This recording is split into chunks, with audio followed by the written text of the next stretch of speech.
What if the most beaten-up ornament in that box in your attic, the one with the chipped paint and the loose cap that you have almost thrown away 3 Januaries in a row, is the only thing in the entire box worth real money?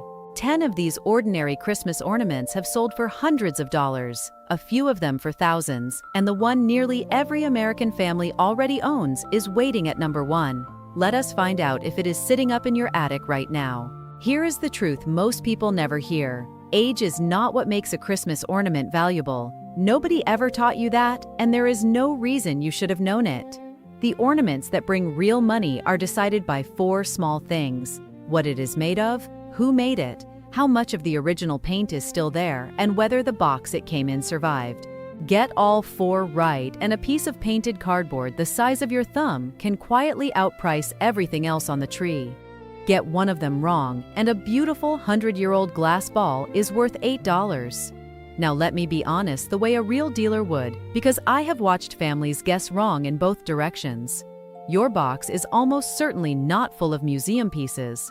Most of what is in it will be worth $5 or $10, but the gap between the $10 ornament and the $1,000 ornament sitting 3 inches away from it hides in plain sight, and by the end of tonight you will be able to see it. Number 10. Dresden Ornaments. And this is the one almost nobody recognizes, because it does not look like anything at all.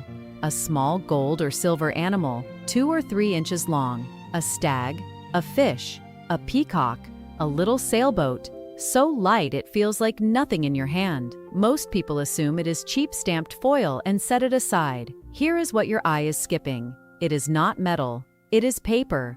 Embossed cardboard, dampened and pressed between a stamping die and a counter die, then assembled by hand by families working at home in the Dresden and Leipzig area of Germany. Made mainly between 1880 and 1910. World War I interrupted production, and when it resumed, the quality never came back. According to live auctioneers, simple flat Dresdens start around $25. 3-dimensional ones climb into the hundreds, and very rare examples have exceeded $10,000. Documented sales include a 3-dimensional cardboard elephant at $520 and a jockey on horseback at $625. Your test tonight is the lightest one you will run. Pick the piece up and just feel the weight. Paper weighs almost nothing, and gold-painted paper that has survived 120 Christmases in an attic is not a decoration. It is a survivor. Number 9. Kugels. A heavy glass ball, usually silver, gold, cobalt blue, or green, with a brass cap on top, sitting in the bottom of the box under everything else. It looks like a plain bauble, and that is exactly why it gets passed over. Now pick it up. That weight is the whole story. Kugels were the earliest German glass ornaments, made from roughly the mid-1800s into the early 1900s, with walls so thick they were never meant to be delicate. Collector guides put ordinary Kugels in the $50 to $300 range, and the unusual colors, pink, purple, and deep cobalt, at roughly $150 to $800. Your test is the cap. A genuine early Kugel wears a brass or tin cap with a loop, not the sprung wire clip that became standard in the 1930s. Brass loop plus real heft is the combination that pays. And the mistake I watch happen every January is the heavy one gets thrown out first, because it is the one that feels like it will break the branch. Number 8. Pre-war German figural glass. A tiny Santa, a bird with a wispy spun glass tail, an apple, a carrot, a pear.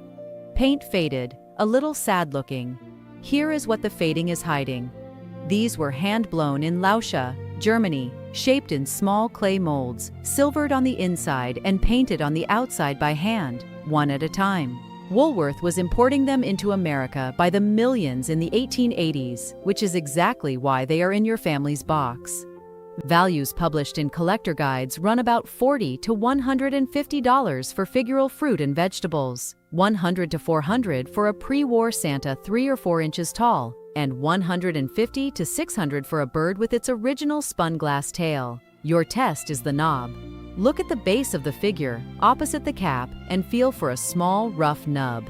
That is where the glass tube was snapped off during production, and machine-made reproductions do not have it. And the loss I see most often is the bird sold for $2 because the tail looked like nothing more than dust. Number 7. Japanese ornaments, and this is the category people throw away without a second thought. A little cotton figure of a Santa or a snowman on a wire frame with a painted composition face. A thin celluloid animal that feels like a toy. It looks like a child's craft project, and no one faults you for treating it that way. But those pieces were made for export to the United States between roughly 1920 and 1941, and Pearl Harbor ended that trade in a single afternoon. Nothing more was made.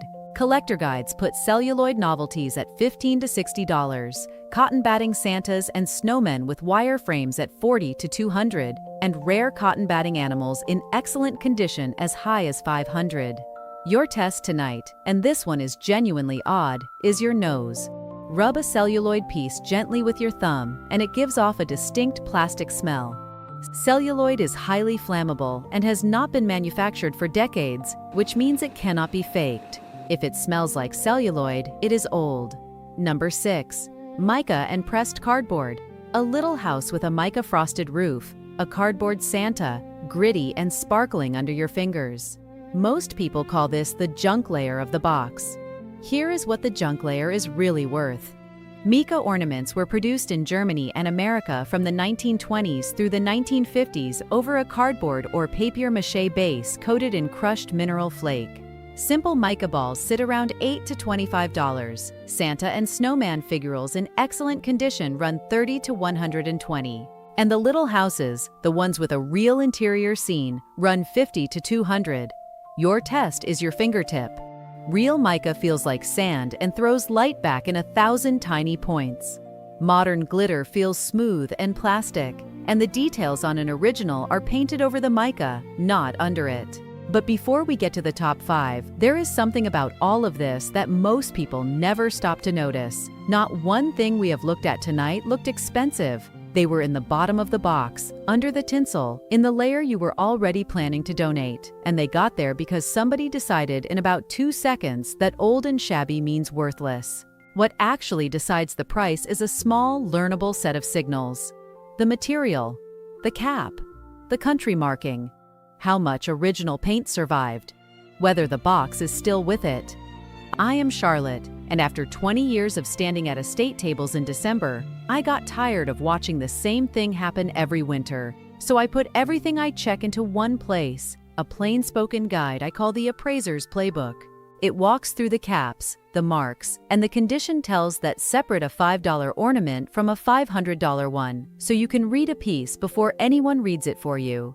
It is linked below if you want it beside you when you open the boxes. Now, back to the countdown. Number 5, Christopher Radko, and here the mood shifts, because these are not antiques at all. Some of them are younger than your kitchen table. In 1984, a 14-foot Christmas tree fell in the Radko family home and destroyed a collection of about 2,000 mouth-blown European glass ornaments, some 4 generations old. Unable to replace them, Christopher Radko found a Polish glassblower and had them recreated, and by 1985-60 designs had debuted. The company has since made more than 18 million ornaments. So why does any of it hold value? Because when a Radko design is retired, the mold is broken. The supply is fixed on the day it stops. Early and retired pieces trade actively on the secondary market, and limited series in mint condition with their boxes are the ones collectors pursue. Your test is the tag and the charm. A genuine Radko carries a signature or a small hang tag, and collectors will tell you plainly that a Radko without its tag and box is worth a fraction of the same ornament with both. Number 4. Early Hallmark keepsake ornaments, and this one is a warning as much as a treasure. Hallmark launched the keepsake line in 1973 with 18 yarn figures and 6 glass balls.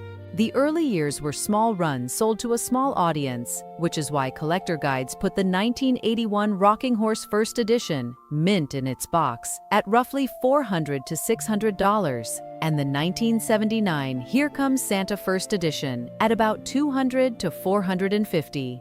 Now here is the honest part, and I will not dress it up. Between about 1990 and 2005, the hobby exploded and Hallmark produced these in enormous volume. Those years are mostly worth a few dollars each, no matter how carefully you save them. Fame is not value. The thing everybody bought is almost never the thing worth the most because everybody already has one. Your test is the easiest on this list. Every Hallmark keepsake is dated. Read the year. 1970s and early 80s in the box is where the money lives. Number 3. And number 3 is not a brand at all. It is a calendar hidden in a few words most people never read. Turn the ornament over or read the cap and look for the country. Germany with no other words generally points to before 1921. Made in Germany covers roughly 1891 to 1940 and then appears again after 1990. West Germany can only be 1949 to 1990. Occupied Japan can only be 1945 to 1952. Then read the cap style itself. Brass loop caps point to before 1920. Sprung wire clips became standard by the 1930s. Plastic caps did not appear until the late 1950s, and the material narrows it further still. Styrofoam means the 1960s or later. Your test is to stop looking at the picture on the ornament and start reading the hardware. Most people flip a piece, see a jumble of letters, and put it straight back down. That jumble is a signed and dated confession, and it takes about 4 seconds to read it. Number 2. The pickle. And I am putting it here because it costs people more disappointment than any other ornament in the box. You have heard the story. The green glass pickle is hidden last on the tree, and the first child to find it on Christmas morning gets an extra gift, and it is an ancient German tradition. Here is what the research actually shows. A YouGov poll of more than 2,000 Germans, reported by the New York Times, found that roughly 91% had never heard of it. German studies scholars say it does not read as a German custom at all. The most credible explanation is that in the 1890s, Woolworth was importing German glass fruits and vegetables. The pickles were not selling, and someone in America wrote a charming legend to move the inventory. The legend worked so well it outlived the company that invented it. Now, does that make your pickle worthless?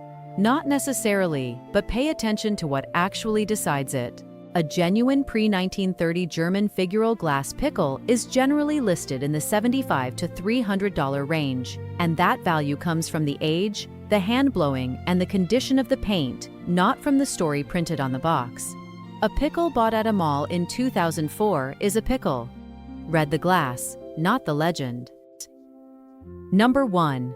And this is the one nearly every American household has owned at some point, and there is a good chance it is in your attic tonight.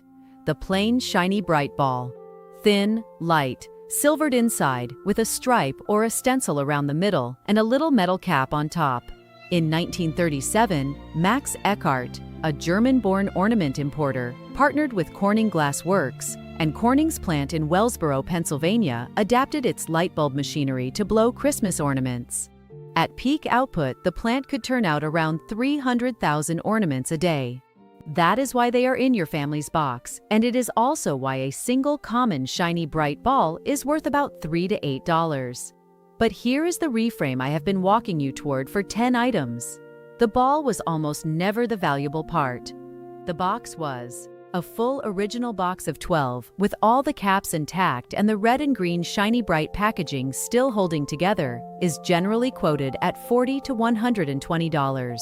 And the wartime ornaments, made between 1942 and 1945, are the exception that matters most. Wartime restrictions meant they could not be silvered on the inside, so they came out dull and matte, and collectors chased them precisely because they look like failures. Individually, they run about $15 to $40, and a complete unsilvered wartime box has been quoted in the $200 to $400 range. So here is your final test, and it is the same skill every item tonight was teaching. Look for the words Shiny Brite stamped in gold on the metal cap.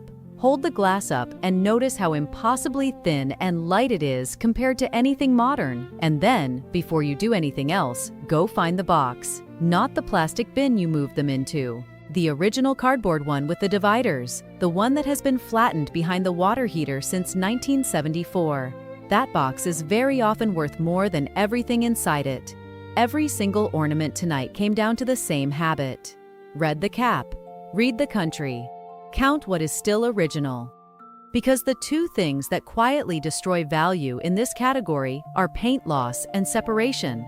A Shiny Brite that has lost 10% of its paint can drop from $8 to $2. A figural Santa missing his nose can lose most of his value, and a set broken up so the pretty ones could go on the tree and the plain ones went to the yard sale is a set that stopped being a set. The whole skill fits in one sentence. The picture on the front is the story someone told you, and the cap, the paint, and the box are the truth.